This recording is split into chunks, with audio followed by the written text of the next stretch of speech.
right, we're going to talk about systems of equations in this unit. So first, remember what an equation is. An equation has an equal sign, and a system of equations has two or more equations with the same variables. Okay, so they do have to have the same variables. Most of the time we see x and y, but you may see a's and b's or something else. Okay, now for Math 1, we will only be working with, most of the time you will see two equations. Okay, all right, so a system of equations is two or more equations with the same variable. The solution, that means the answer to the system, is the point where the two lines intersect. So wherever the two lines cross, that is the solution of the system. Algebraically, if you solve these algebraically instead of graphing, then the point xy that makes the equations true. So that means your x and y would be a point on each equation, and that would make it a true statement. It would be a solution for that system.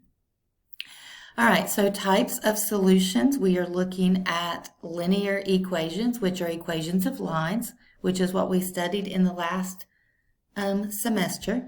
And you can have two lines that intersect at a single point. Okay, so when they have different slopes, they're going to cross at one point, and that is your solution. The x and y of the intersection is the solution.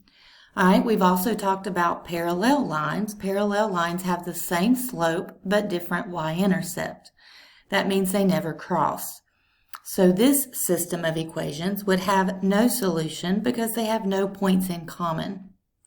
All right, and then we may have equivalent equations, which means it's the same equation, it may just be in a different form or something, but it has the same slope and same y-intercept when they are simplified. So if you have two equations that are equivalent or that represent the same line, every point on that line is on both lines.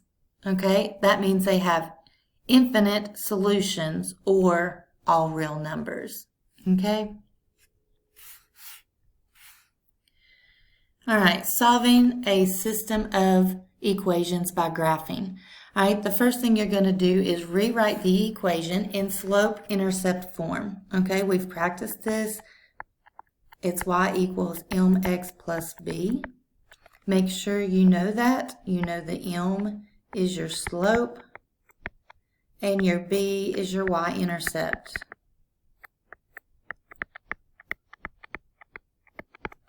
All right, so it's important that you know that y-intercept form and that you're pretty good with it. All right, so to solve a system by graphing, you're going to rewrite the equations, both equations in slope-intercept form, graph each line, and then identify the solution or solutions. So if they cross, again, you'll have one solution. If they're parallel, no solution.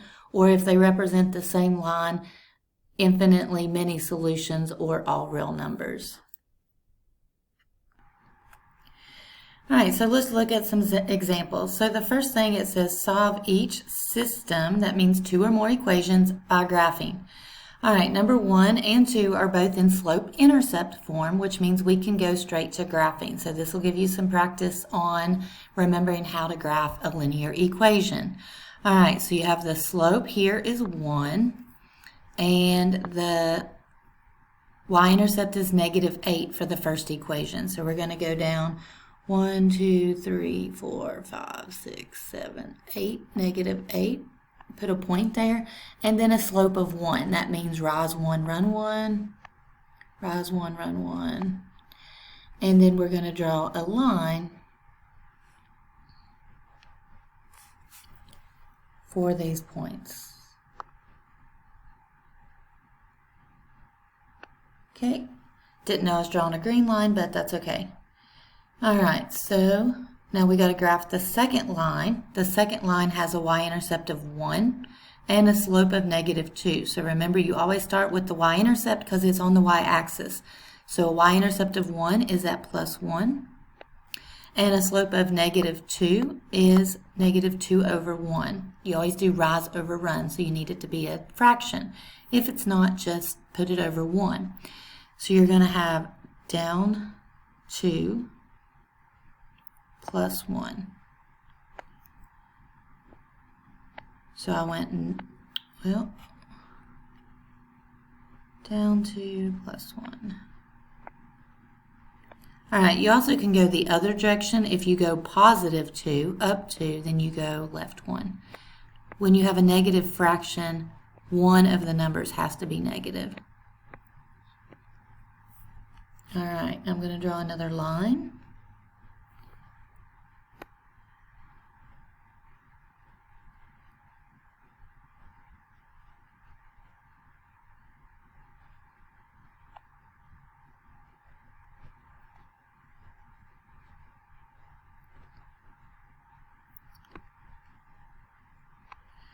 All right, and then you got to find the intersection point. So if we look at this, this is a little bit easier if you graph it on your calculator because the lines are probably straighter than mine. But if you look here, you can go over 1, 2, 3, 1, 2, 3, 4, 5. So the +3 for my x and -5 for my y. All right, now you can check these. This point has to be a solution for both of these equations. So if I plug in 3 for x, 3 minus 8 is -5. So this works for the first equation. And then if I do 2 times 3, or sorry, -2 times 3, that's -6. -6 plus 1 is -5. So this point falls on both of these equations. Okay, and that is the solution of your system. All right, for number 2, we have two equations in slope-intercept form. The first one has a y-intercept of +9. So I'm going to go up to +9 and put a point there. And then I have a slope of 1/2. So I'm going to rise 1, run 2. All right, since I'm going off the graph, I'm going to go back to get at least one more point. So if I do a negative and a negative, two negatives make a positive. So I can go down 1, back 2, and that still falls on that same line. All right, find my line.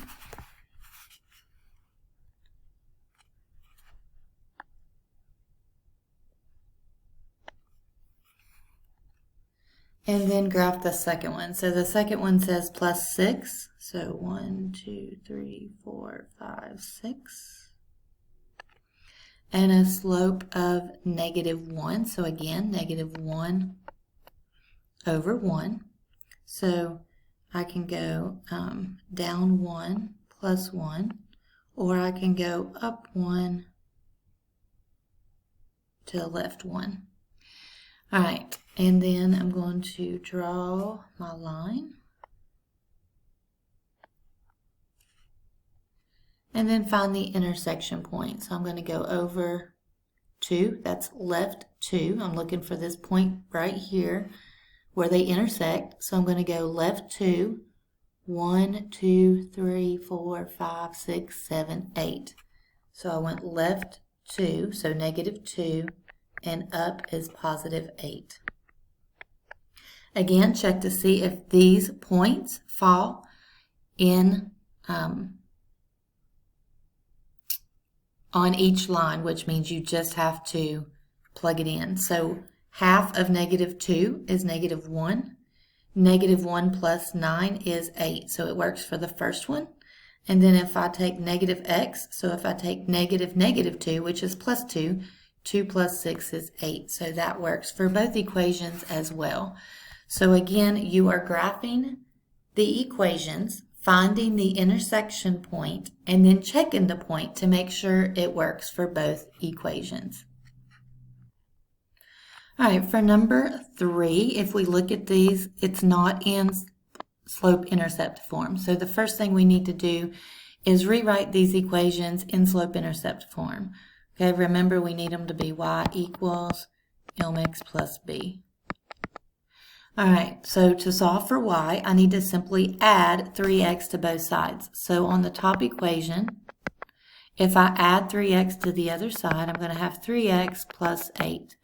Now you can put the 3x at the end of 8, but I know this is my slope, so I kind of like to have it in the front.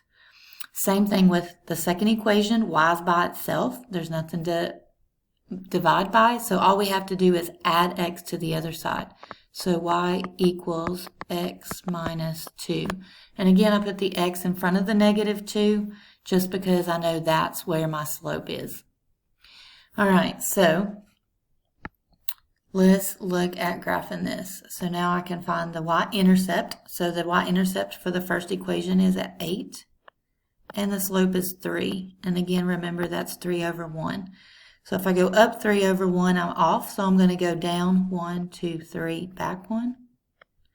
1, 2, 3, back 1. So if I go down into the left, that's 2 negative movements, which still gives me an uphill or a positive slope.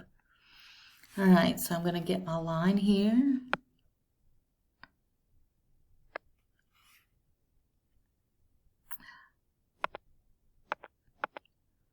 I didn't exactly get my line on straight. Let's see if we can still find the intersection point.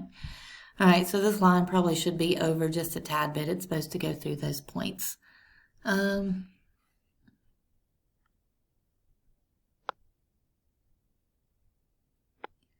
It doesn't want to move. Oh, that's a little better. All right, so the second one has a y-intercept of negative 2.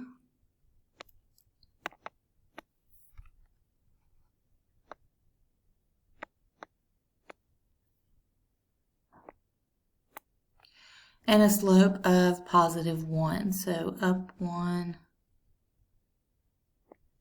over 1, up 1 over 1. So if we look, it's not going to cross there.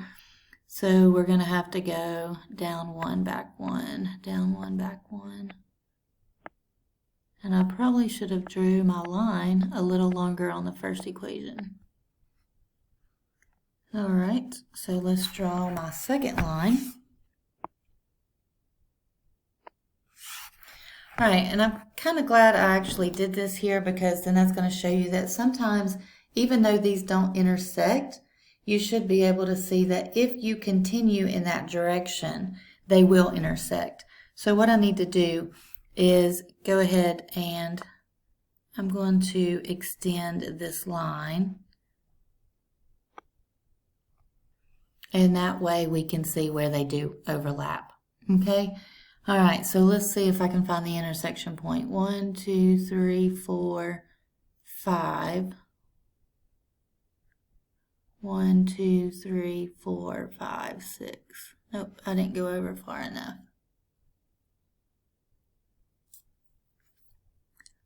1, 2, 3, 4, 5.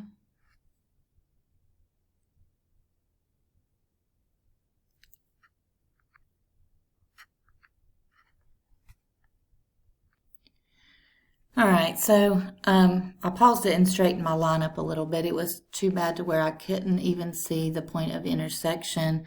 So I need the point where the two lines cross. So what I need to do is be able to count over 1, 2, 3, 4, 5. 1, 2, 3, 4, 5, 6, 7. So I go negative 5 and negative 7. And again, if this is correct, it should work when you plug the numbers into the equation. So let's check it. So if I do 3, or I can go back to this equation. So if I do negative 3 times negative 5, that is positive 15. 15 minus 7 equals 8. So it works for the first equation. And then if I take the negative 5 and plug it in for this one, negative 5 is plus 5. 5 minus 7 is negative 2. So that is my solution for this system. All right, so it's probably best if you use a ruler or a straight edge to kind of make your lines straight, so that after you put the slope and the y-intercept on your equation, that you can easily find that line of intersection.